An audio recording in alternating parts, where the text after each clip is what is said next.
जय हिंद मेरे प्यारे दोस्तों, नेक्स्ट टाइम पर आपका स्वागत है। बीएसएफ के अंतर्गत पे बॉर्डर सिक्योरिटी फोर्स के अंतर्गत पे रिक्रूटमेंट यहाँ पर जारी कर दिया गया है अलग अलग पोस्टों के लिए। जो भी इंपॉर्टेंट इन्फॉर्मेशन यहाँ जानने के लिए इंपॉर्टेंट होगा शॉर्टली रूप से मैं आपको प्रोवाइड करने की कोशिश करूंगा। इससे पहले कि हम आगे बढ़े, यदि आपके द्वारा हमारे इस चैनल नेक्स्ट टाइम को सब्सक्राइब नहीं किया तो सबसे पहले जाकर आप सब्सक्राइब कीजिएगा तथा बेल आइकन को प्रेस कीजिएगा। जो भी कंटेंट, जो भी इन्फॉर्मेशन हमारे द्वारा आपके लिए प्रोवाइड किया जाता है उसका नोटिफिकेशन आपके पास टाइम पर उपलब्ध हो जाएगा।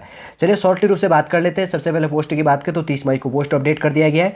Border security force group B और ग्रुप सी के अंतर्गत पे water wing sub inspector, SI, head constable और कांस्टेबल के लिए रिक्रूटमेंट है।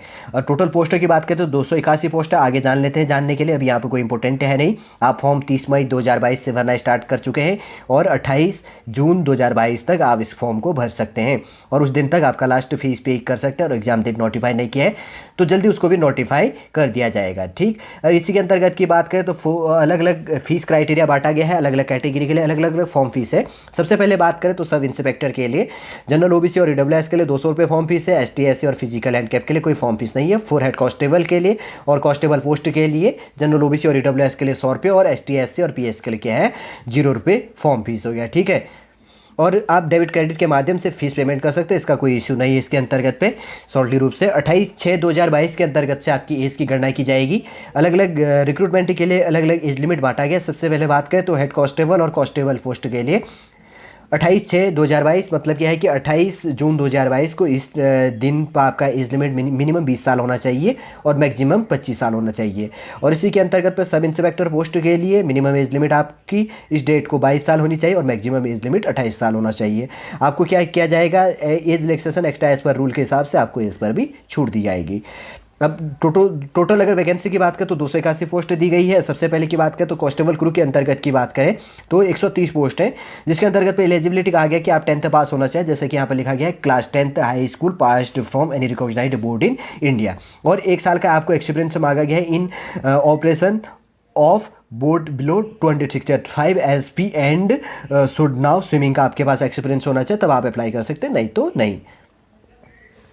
और इसी के अंतर्गत पे जो हेड कांस्टेबल मास्टर के लिए 52 पोस्टें दी गई है, तो इसके अंतर्गत पे आपको भी 10th पास होना चाहिए किसी भी कॉलेज से, और सेरंग सर्टिफिकेट रिक्वायर्ड आपके पास होना चाहिए, तभी आप क्या है इसके लिए एलिजिबल है। अगर इसी के अंतर्गत आगे बात करें तो 64 पोस्ट है। हेड कांस्टेबल जो है इंजन ड्राइवर की बात करें तो क्लास 10 पास होना चाहिए और सेकेंड क्लास जो इंजन ड्राइवर का आपके पास में सर्टिफिकेट होना चाहिए, तब आप इसके लिए एलिजिबल है। और आगे है हेड कांस्टेबल वर्कशॉप के अंतर्गत पे, मशीनी के अंतर्गत पे और इसके अंदर डील्स के अंतर्गत पे और पेट्रोल इंजन के संबंधी जो भी होगा इसके अंतर्गत पे, मशीनी संबंधी जो भी है।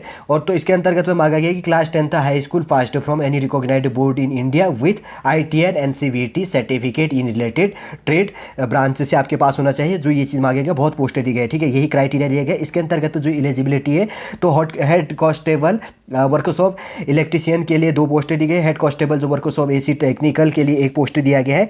और इसी के अंतर्गत पे हेड कांस्टेबल वर्कशॉप जो इलेक्ट्रॉनिक्स है उसके लिए 1 पोस्ट है, और हेड कांस्टेबल वर्कशॉप जो मशीनिस्ट है उसके लिए 1 पोस्ट है, और हेड कांस्टेबल वर्कशॉप जो कारपेंटर है 2 पोस्ट होगी, और हेड कांस्टेबल वर्कशॉप प्लम्बर के लिए 2 पोस्ट है। इसके अंतर्गत दिया गया है तो इसके लिए 10th पास आपका होना चाहिए, आपके पास में ITI और इसके अंतर्गत पे NCVT सर्टिफिकेट रिलेटेड जो ट्रेड है उससे संबंधी आपके पास सर्टिफिकेट है तो आप एलिजिबल है।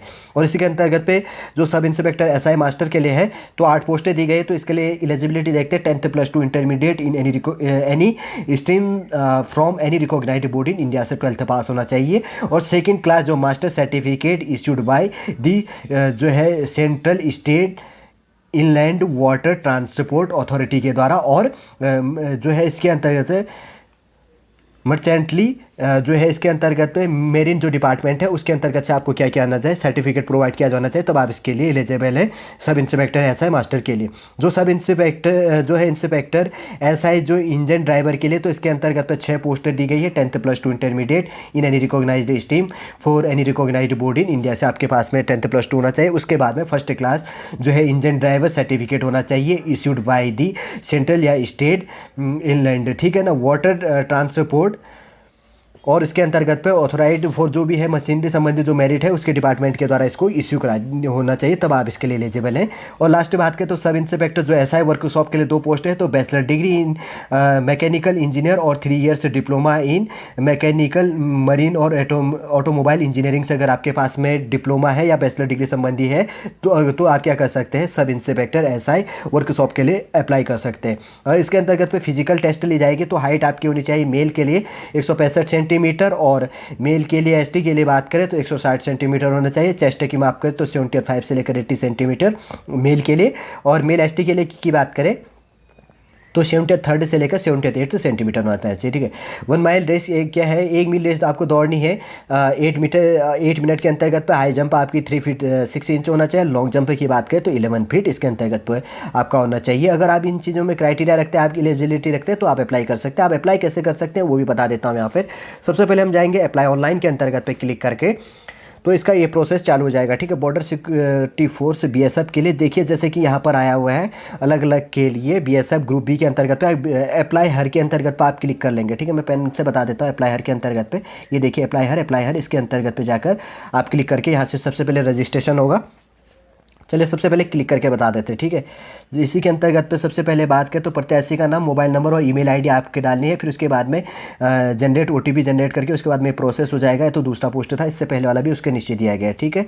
अगर आप इसके लिए एलिजिबल रखते होंगे तो आप क्या कर सकते हैं, जो 28 जून इसके अंतर्गत पाया हुआ 28 जून 2022 तक के लिए ये वाला रिक्रूटमेंट है ना, इस पर क्लिक करके बताते हैं कि आपको देखिए सबसे पहले प्रत्याशी का नाम डालना, मोबाइल नंबर, आप ईमेल आईडी डालिएगा सबसे पहले, और उसके बाद में आपको देखिए यहाँ पर एड्रेस डिटेल संबंधी होगा, अदर डिटेल हो गया, क्वालिफिकेशन डिटेल और वर्क एक्सपीरियंस डाला जाएगा। सर्टिफिकेट डॉक्यूमेंट यहाँ पे अपलोड किया जाएगा और उसके क्राइटेरिया जो भी बांटा गया जाएगा वो अप्लाई कर दिया जाएगा, ठीक है। वैसे जैसे आप काम करेंगे तो आपका इसके बाद में प्रोसेस स्टार्ट हो जाएगा, ठीक है।